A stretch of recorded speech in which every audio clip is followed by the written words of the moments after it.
Sumagasa mula sa bundok ang mga naglalakihang bato at troso at sumagasa sa mga bahayan na dati narito. Palipat na sana kami lilipat na sana kami dahil dahan-dahan ng lumaki yung tubig.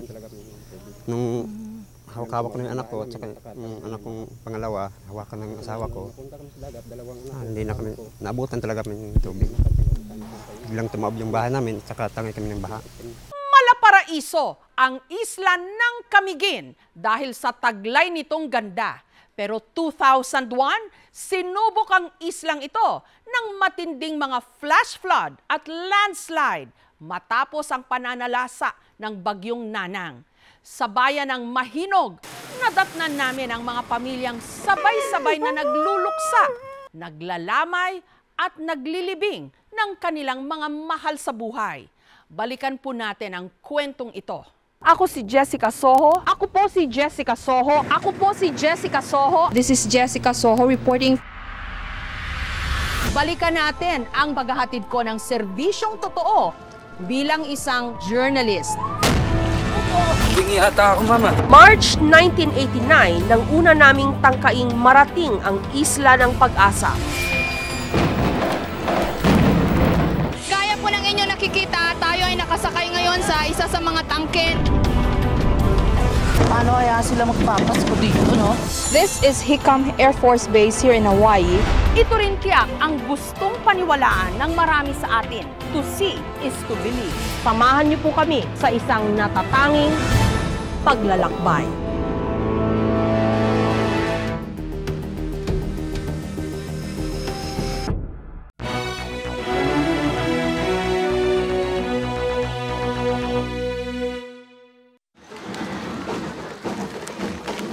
Maganda at masaya ang karaniwang balita tungkol sa Camiguin, tulad na lamang ng huli nilang Lanzones Festival na dinaluhan pa ng Pangulo.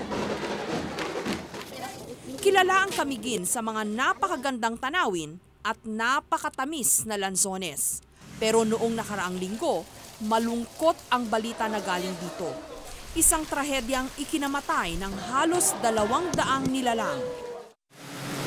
Isang trahedyang naglagay sa paraisong ito sa peligro. Sa pagkaalam ko, yung buhawi, parang galing yan parang tornado, galing dito sa dagat, tapos dinadala doon. Tapos nung pagdating doon, hindi na yata nakayanan ng tornado yung bigat ng tubig. Doon nababagsak lahat. Binuhos niya ho dun sa bundok. Parang binuhos niya doon sa bundok. Kaya nagka-landslide yung mga bundok. Oo, parang gano'n. Oh. Sa malayo pa lang, tanaw na ang pinsalang idinulot ng bagyong Sinanang at ng mga buhawing resulta nito. May ilang tapyas o landslide sa mga bundok ng Camiguin kung saan tumama ang mga buhawi.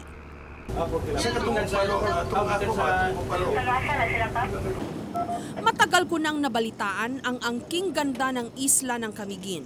Maraming beses ko na rin binalak bumisita rito bilang turista. Nakakalungkot na sa ganitong pagkakataon ko pa ito unang masisilayan kung kailan may sakuna.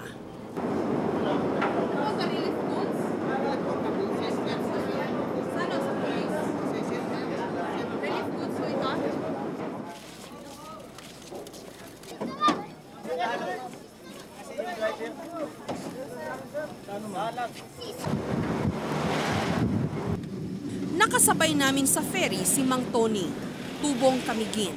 Wala siya rito nung naganap ang flash floods, kaya gusto niyang malaman kung ano na ang nangyari sa kanyang bayan ng Mahinog. Ito kasi ang tinamaan ng husto. Dili tamo tungas diha lang kwan lang, palugar lang. Hindi siya makapaniwala sa kanyang nakikita at nababalitaan. Kisa may nawa diha, maninay.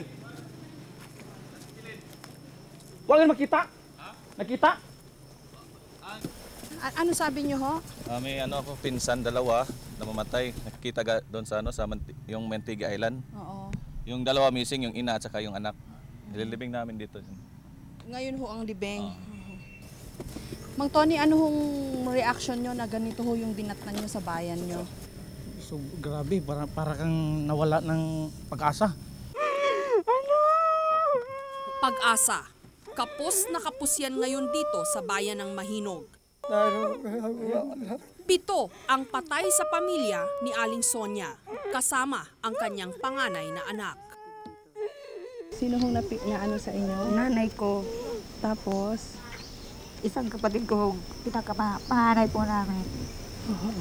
Saka 2 anak ko, isa lang ang survivor ho. ano pong nasa loob niyo ho ngayon? Masakit ho eh, hindi ko matatanggap po eh, panganay ko eh. Panganay niyo hong anak?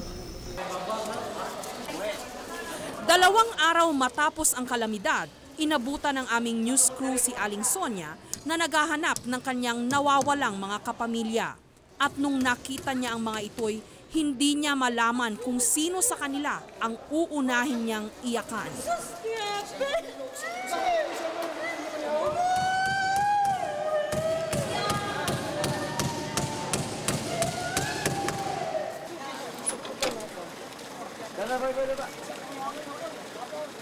Buong bayan ng Mahinog ngayon ay nagluluksa.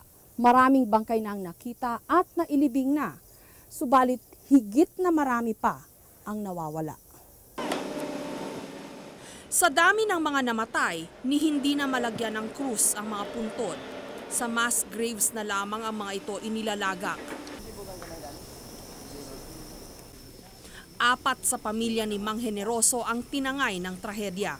Ang kanyang asawa, 2 anak at 1 apo na hindi pa rin makita. At dahil ni hindi sila nakapagpaalaman sa isa't isa, sa kanilang puntod na lamang niya kinausap ang mga ito. Nabiyaan sa atong amahan.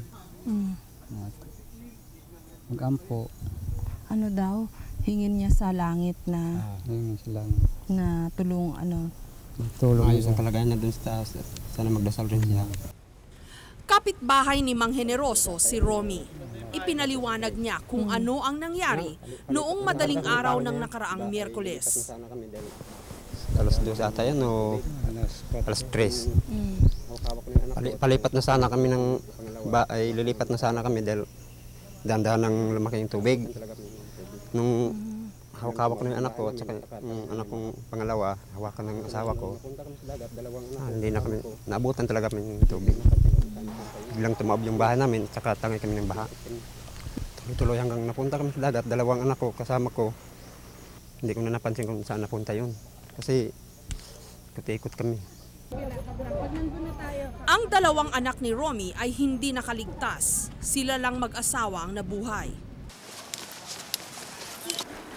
Dinala kami ni Romy sa kanilang dating sityo. Ang Kapagong sa Barangay Hubangon na siyang pinakanapinsala ng husto. Romy, saan ang bahay mo dati? Dito. Dito? Oo, dito yung kataya. Ay, wala ka na halos makita. Nasa ilalim na yung bahay o naanod? Naanod talaga, tangay ng tubig kasi malakas tubig. Ano ba itsura ng bahay mo dati? Ano lang, simple lang. Parang ganyan pero hindi sulit. Sa 12 bahay na dati raw nakatayo rito, wala nang ni isang naiwan. Nasimot lahat, tulad din ng buhay ni Romy. Masakit na malungkot pero tanggapin ko na lang dahil andyan na yan eh. Wala tayong masisisi ni kahit sinong tao dahil gawa. Hindi gawa ng tao to, galing sa itaas to.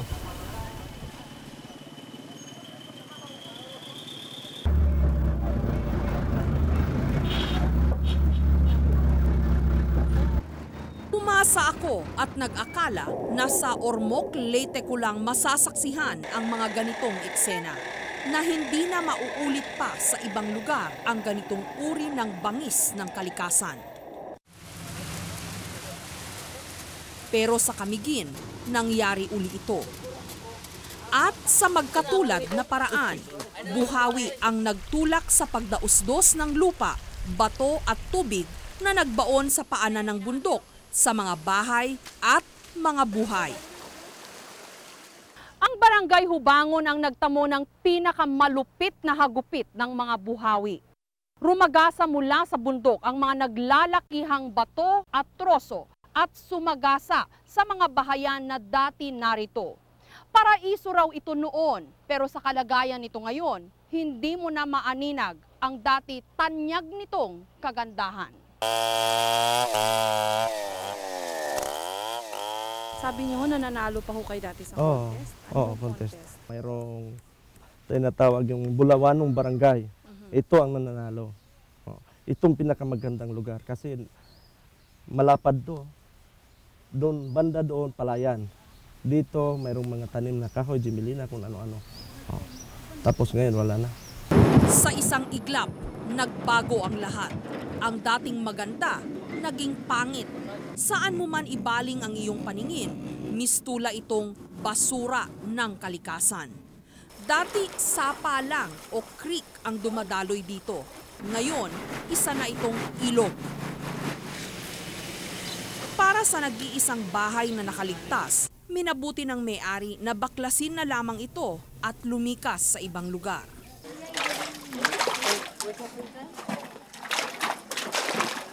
Ang mga bahay na hindi natangay, halos nalibing naman sa putik. Maraming putik ang nakaano dito. Sige, paso. Yung sala namin.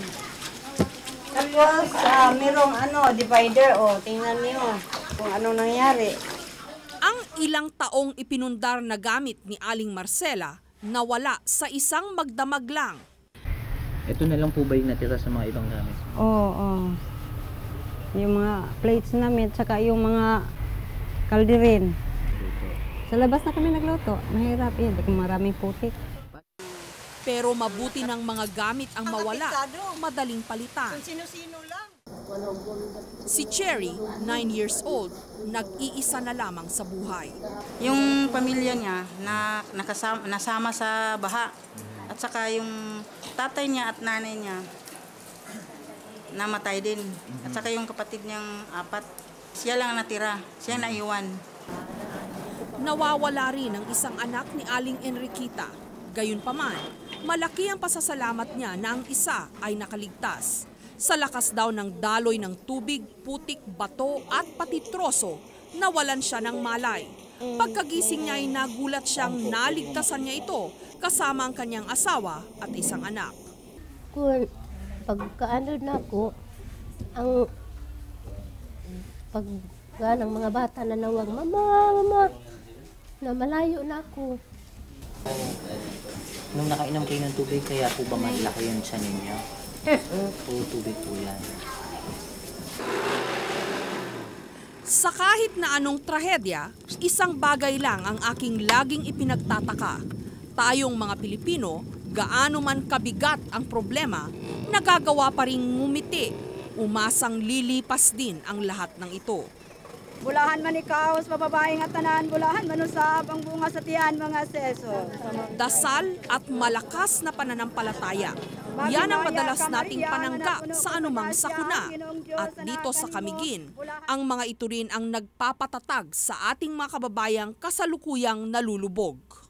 The only thing that surprised me, because this Virgin Mary, it really survived. Look at the surroundings. It's really destroyed. All these are paints with the hollow blocks. But this one survived. I think the putik is already here. I am wondering why the putik, though it is very thick at the sides, but the putik here is only here. It can be shown, it does not reach above. Totoo man o hindi ang milagrong sinasabi ni Mang Jesus, kailangan niya sigurong paniwalaan ito upang makayanan ang sobrang pahirap na dala ng trahedya. Isa ring himala ang nagligtas sa lolang ito. Mahina na at may karamdaman pa, halos naanod siya sa dagat, pero dahil daw sa bisa ng dasal, siya'y nabuhay.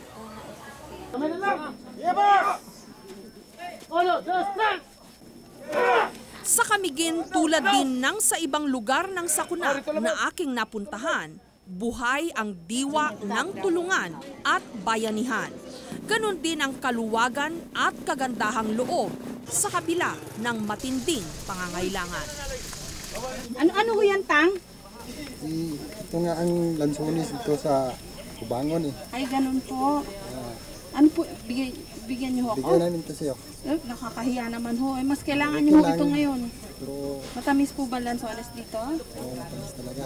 Tapos ito naman ang yung ano yung sabihin, Tama na po, tama na po. bigay namin sa inyo pag Opo. punta niyo dito sa amin. Sana nga ho, hindi ganito ano.